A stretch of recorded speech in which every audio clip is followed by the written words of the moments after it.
During the first week, we studied about after the corporeal world, there's this world, there's the world of Asiyah, Brinya, Yetzirah, Atzilut, Nadam Kadmon. So, Why do Kabbalists study from above down, not from below upwards? we learn development from above downwards, and then we learn developments from below upwards. It's the order of cascading from the creator to the created being of reality, which is really how it happened, from the complete to the incomplete in this world. And then we learn how in this world we have to gradually rise to the same state, the same route from which we came down. They are these two directions. One, we're learning it in Ekudim now, from above downward. And the other one is we go through it in our bodies, in our souls. Yes? How do I know that Kabbalah is the right path? That if in Kabbalah this is the place, this is the right path? Beautiful. You're asking about me. I don't have an answer. A person should study where his heart feels is the truth. There are many people who find themselves in all kinds of circles and classes and sects and teachings. I'm not disqualifying anything. I'm just saying, if I'm asked, check all the way. Don't go halfway, half agreement. Really be honest with yourself, sharp all the way. Is what being said here is said sharply, let's say, that you agree and accept it. Don't be in a place where you are kind of forgiving. Yeah, it's probably okay, or something like that. Meaning there are places where a person whose soul hasn't ripened, so he's happier elsewhere, not here. Here, it's too direct, it's too rough, it's too deterministic. He wants to hear like the weekly portion, some sweet words from the Torah, some stories. He's still like a child, developing. And he's on the way. Some are closer to the point and they come here for a few months or even a year or two and then leave, and then they may come back again. In other words, a person always comes to fill his soul to the extent that it developed and demands godliness, eternity. It's according to the question, what am I living for? To the extent that the question is raging in him, to that extent he is learning. So, to the extent that this question really burns in you, be truthful. And according to this, choose the place. There's no other answer. Why? What can I tell you now? My place is real. How would you check it? You'll believe me? It's forbidden to believe. Check. What instruments do you have to check? Can you already see what you will come to? With my method after a year or another method after a year, you can't compare. So what instrument do you have? You can ask. But with what instrument can you compare the methods? Only according to the feeling in the heart in your present state. Does it give me more answers or not? And let me tell you, it's not so bad if you go elsewhere and check there and in other places too. I asked my teacher. He answered me this way, go check. I did go to several places and check, and I came back to him and I told him about everything I saw. I wanted to hear criticism from him. Why I thought like this, why like that. He helped me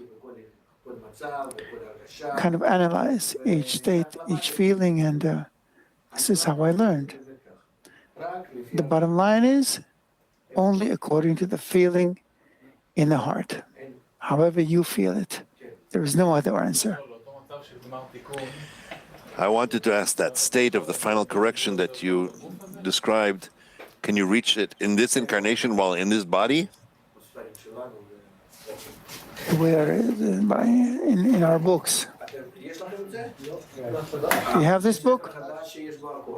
No, no. Okay, so there's a new book that has everything. Kabbalah for beginners. Oh, recommends, yeah, we have it here.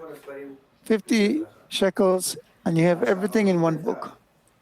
Now, he writes this. In the essence of the wisdom of Kabbalah, he writes,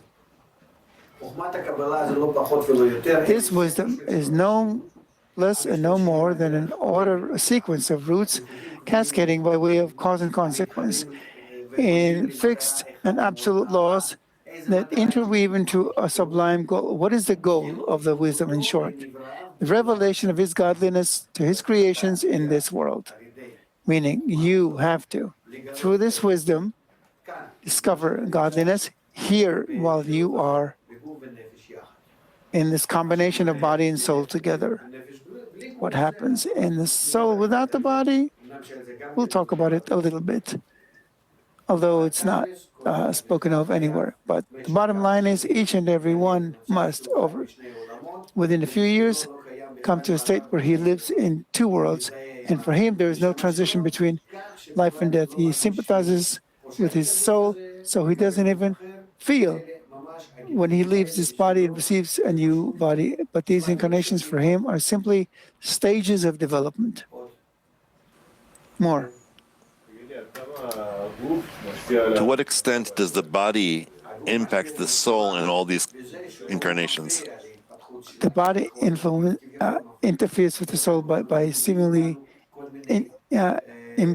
interfering with its development, purportedly interfering. It gives us confusions, all kinds of passions, weaknesses. And here you can, using the body, intensify, increase the power of the yearning upwards, the willpower, the power of the screen. He says, you also have it here in the letters. Actually, I don't know where it is here, although I compiled this. He writes, there's a book called Sage's Fruit.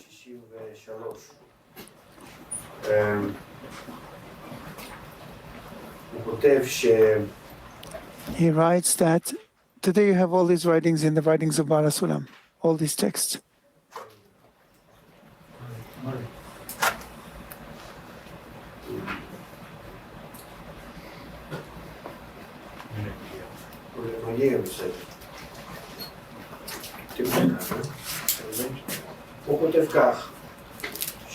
So he writes,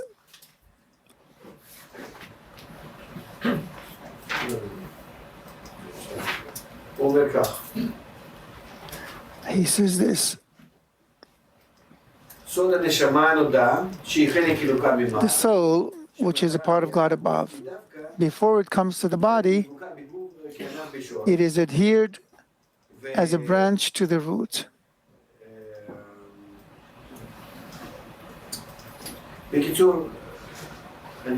In short, I'll find it. I can't really see today. I took the wrong glasses. The soul was in unity with all the souls. And this collection of souls is called Adam Rishon, never mind. That vessel is divided into thousands of pieces. These pieces clothe in bodies, physiological bodies, and also descend from their degree of godliness to wanting all kinds of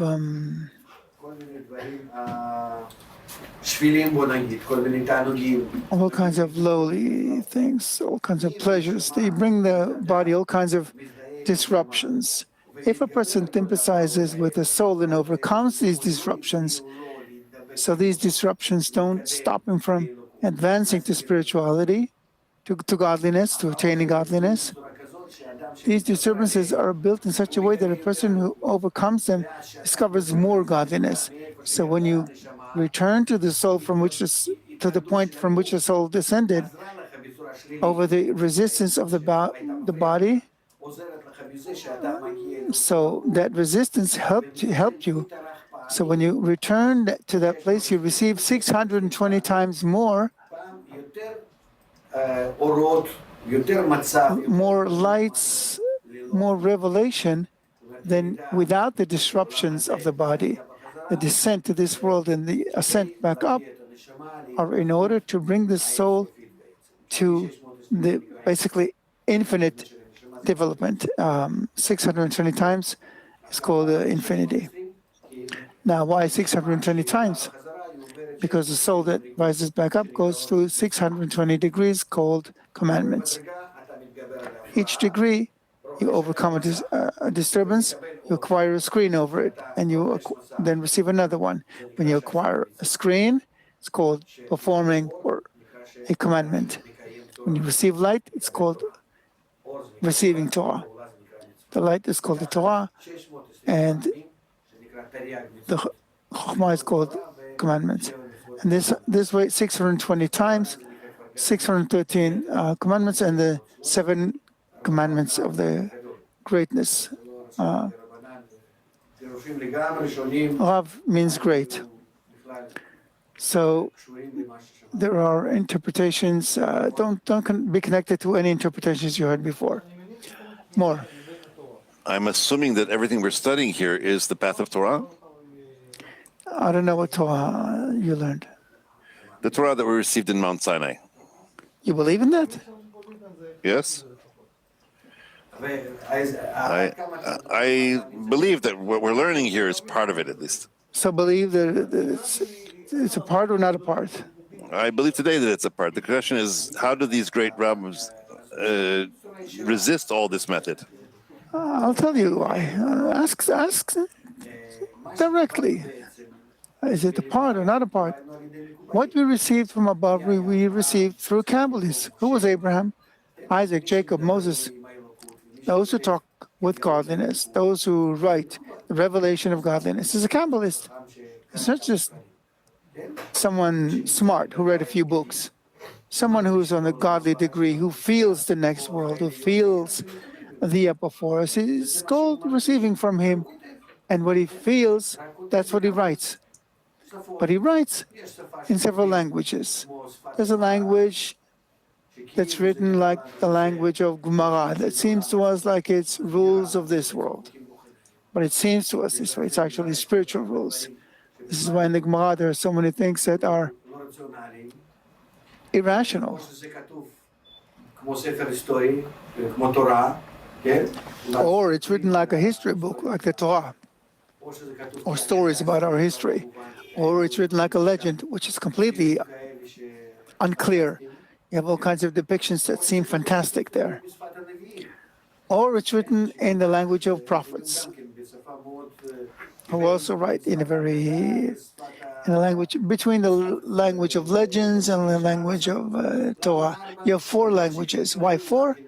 Because the common vessel is divided into 4 parts, because there must be 4 exiles and 4 redemptions, etc.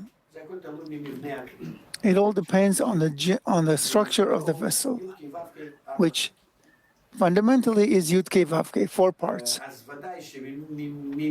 So, of course, from whom do we have the whole Torah? From the Kabbalists.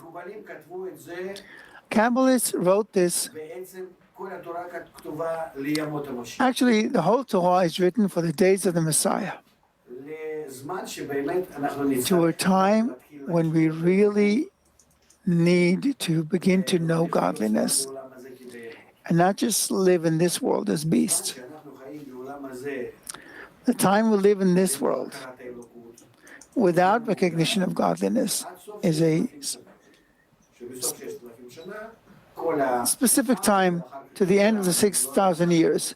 At the end of the 6,000 years, the whole nation and then the rest of the nations, not just we are a chosen people in that we begin.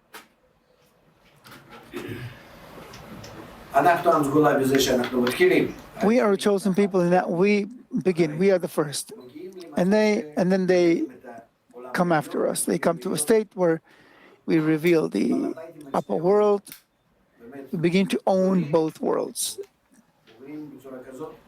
where we are truly great, mature, to the extent that we are similar to the Creator, taking from Him the leadership and the providence of all of reality.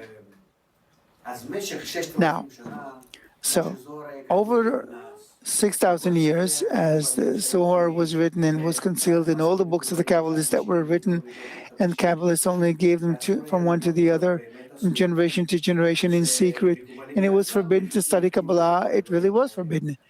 And Kabbalists themselves dictated all those things. Until the beginning of our century, every great Rav was a Kabbalist. At least this is what Rabash told me, and this is what I understand today. Until the Holy Rav Ashlag, all the books that were written with Holy Spirit, meaning what? With spiritual attainment. He didn't just kind of made up some smart words, but by attaining the upper world, out of this he wrote. So they did not engage in Kabbalah because of the commandment of the Kabbalists, because their souls were not developed enough. And they had to go through the whole development in order to come to a state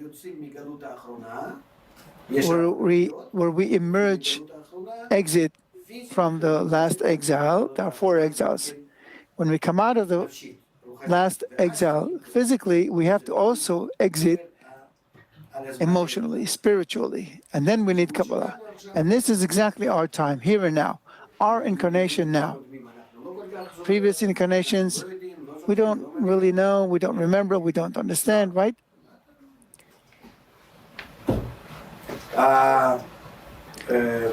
Our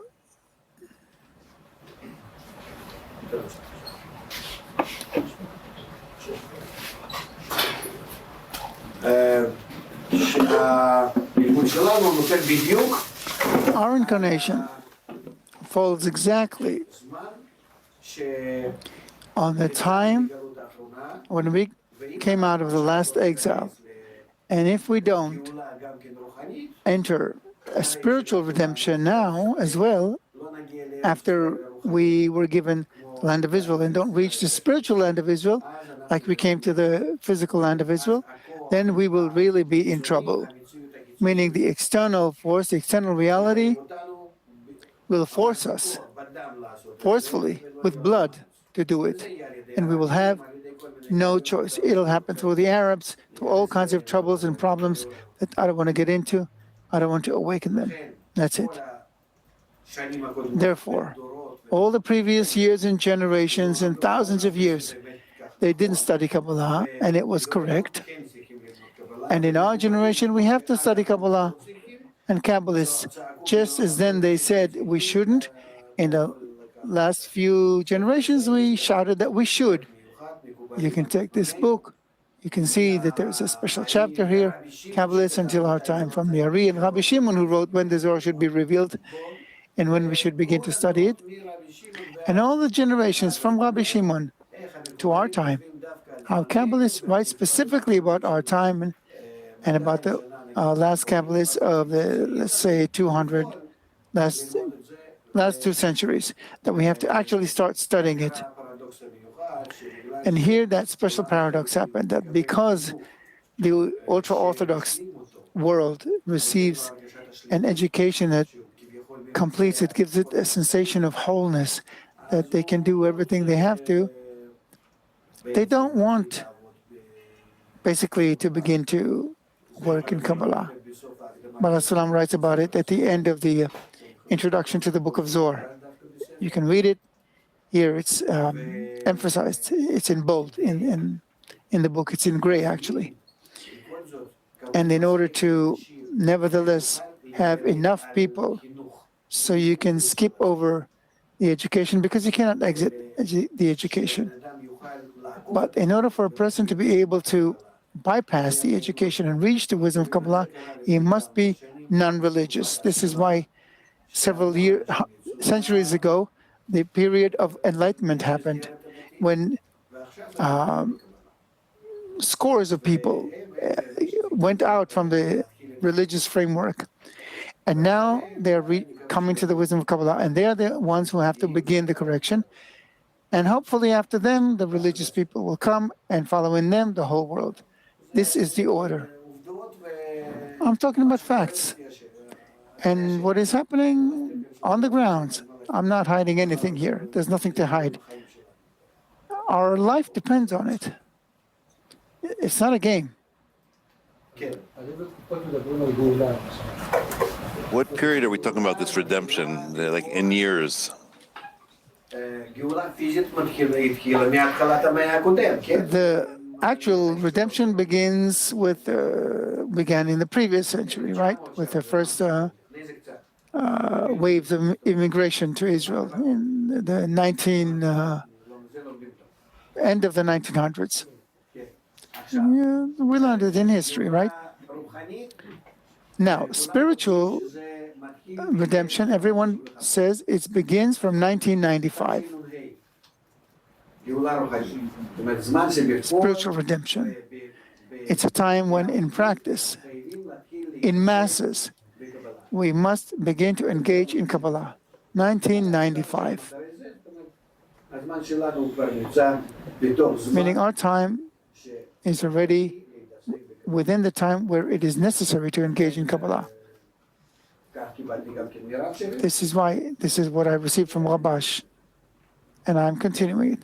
Sorry, the immigration to Israel started in the 1800s, late 1800s. The worlds we're studying now, Nekudot of Sag, second restriction, is that part of the world Sag? This, in the beginning, we studied that there are 125 stages, and that they're divided into 5 worlds, which is Adam Kadmon. Yes. And inside of the Adam Kadmon, there are 5 worlds, which are Galgalta, Ab, Sag.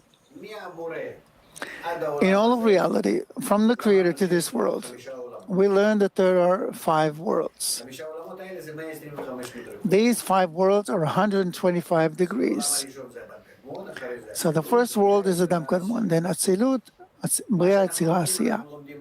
What we learn what is inside them, how these worlds operate, how the Creator created these worlds in a descent from above downwards, all of reality, and our world, the last one, and the soul within this world that descended from above, and how that soul, through all those degrees, these 125 degrees, then rises back up, from below upwards.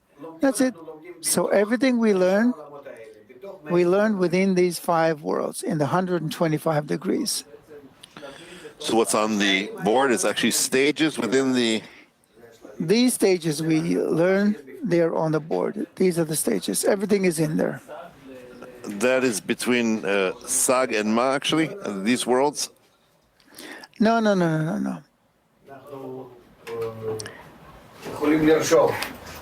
We can draw. We have the Creator, then 4 phases of direct light,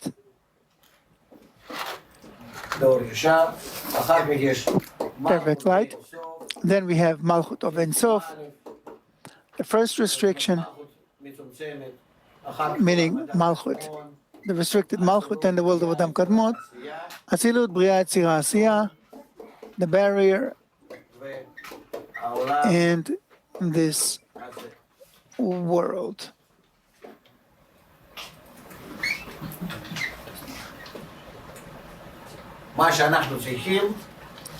What we need is from this world to reach through all the worlds, to reach first of all the barrier.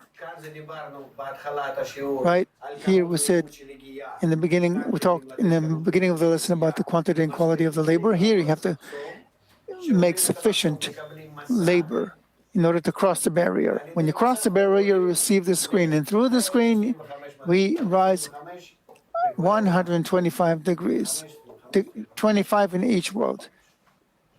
25 times, and 25 and 25 and 25 and 25, until we reach Malchut of the of the first restriction, enter the world of Ein Sof. That's it. In that state, when we rise from below upwards, that state is called the end of correction, or the final correction.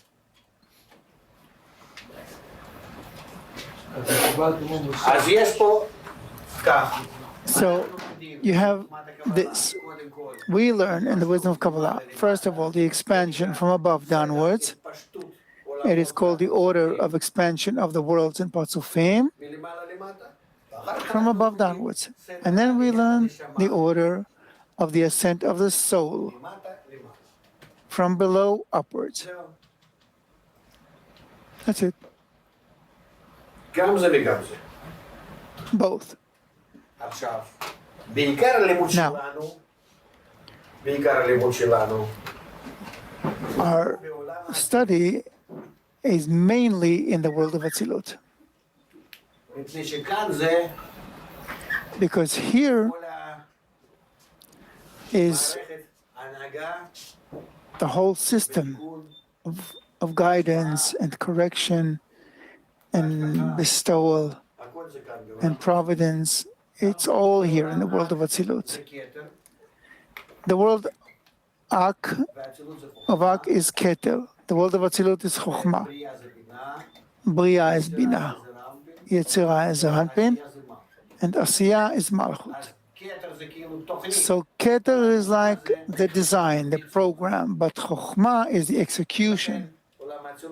This is why the world of Atzilut is actually the most important. Where's the tip of the Yud? In Keter? Or The tip of the Yud is Keter. So this is why we learn primarily the world of Atzilut. Let's say in the study of the 10 Sfirot, you have 2,000 pages. More than 1,200, 1,300 pages of it is about the world of Atzilut. Because this is basically what we need to know. Who is our landlord? Who operates me? How does he operate me? How I can cause all kinds of changes in him, through which actions, etc. Okay, more questions? I don't think it's redundant. Yes. we actually started, we're having the 4 phases of direct light, that they went through the Partzufim. From each of them we had Keter, Chokhmah, Binah, Zeranpin, and Malchut. In Zeranpin we made it into 6 Sfirot, right? Or is it 0.6? Or Your questions? when we reach these Partzufim, we're relating to these Partzufim, to these Sfirot, as a complete Sfirah, not as a tenth of a Sfirah. Also when we come to these, meaning we said we relate to it because You're beginning to play with smaller things now. I'll give you a short answer, maybe it'll satisfy you. Zeranpin has 10 parts in it too, except they're small, each one in itself, compared to the rest of the Patzufim, because it doesn't decide anything. Its Rosh, its head, is in Zat of Bina, in Bina. As we learn in the 4 phases of direct light, Bina thinks, she wants, besides bestowing upon the Creator, besides the light of Chasadim, she also wants to receive. So she would have light of Chokhmah. When she begins to think about it, she engenders this operation called Zeranpin. So where is the Rosh of this operation called Zeranpin? In Bina. Where is the execution? The execution is called Zeranpin. This is why feeling that this Patzuf is not a Patzuf in itself, complete, but it got 10 Sfirot in it, but it is thought about, it is contemplated above. That's why it's called a sun with respect to Bina. She thinks about it and gives it everything, and it only receives both light of Chasadim and light of Chasma. We will learn it. Just imagine 1,200 pages about the world of Atzilut. Believe me, out of them, the same 1,200 pages are about the Patzuf Zeranpin itself. He is called the Creator.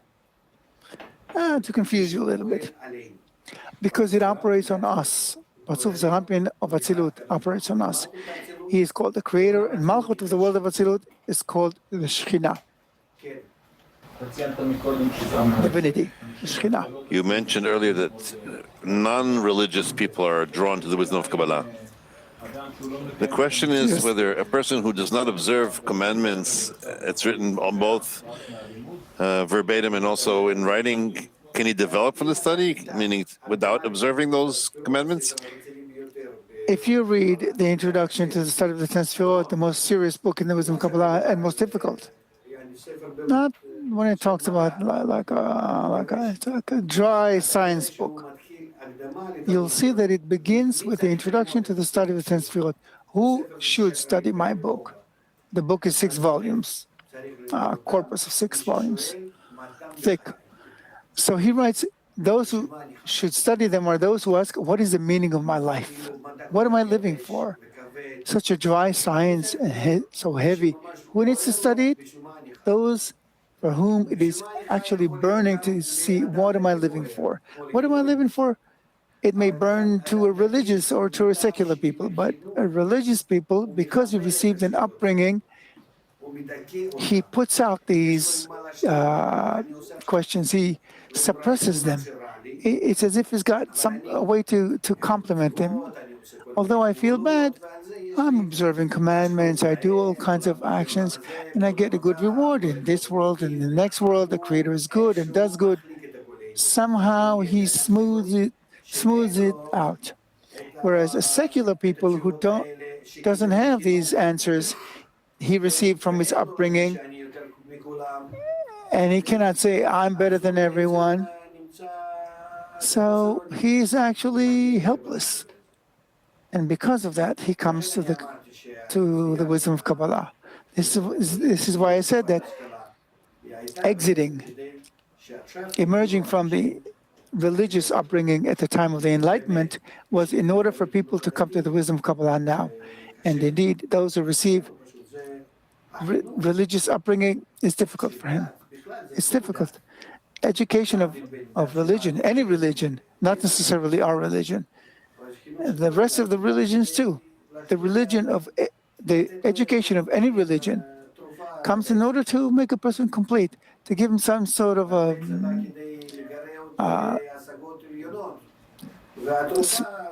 relax the sore. But the sore comes in order to stimulate him towards higher attainment. But the cure comes, to smooth it and make him forget about the problem.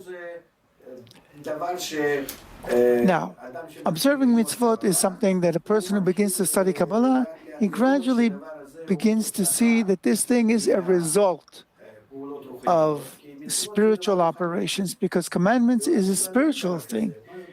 There's no such thing in our world. What do you have in this world?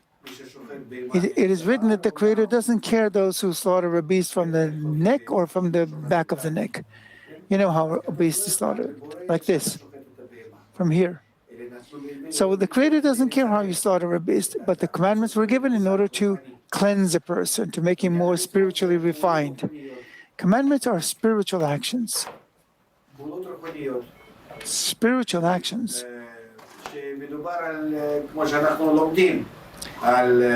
As we learn, it talks about actions with a desire through the screen. As we learn about every parzuf, you have a desire, you have a screen.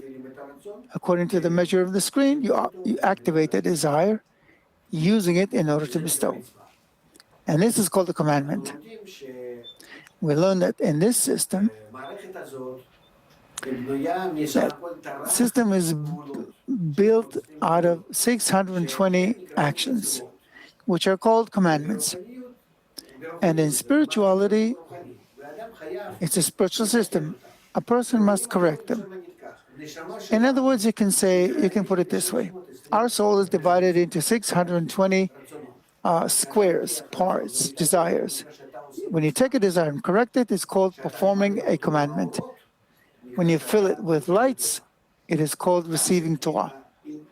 So if you take your whole soul, all 620 commandments, you did them, and you received the whole Torah. All the light inside these actions. And it's got nothing to do with corporeal actions in this world. But because we are in this world, for the time being, in both body and soul, then those who begin to attain spirituality or even don't attain spirituality, but has a drive, an inner awakening to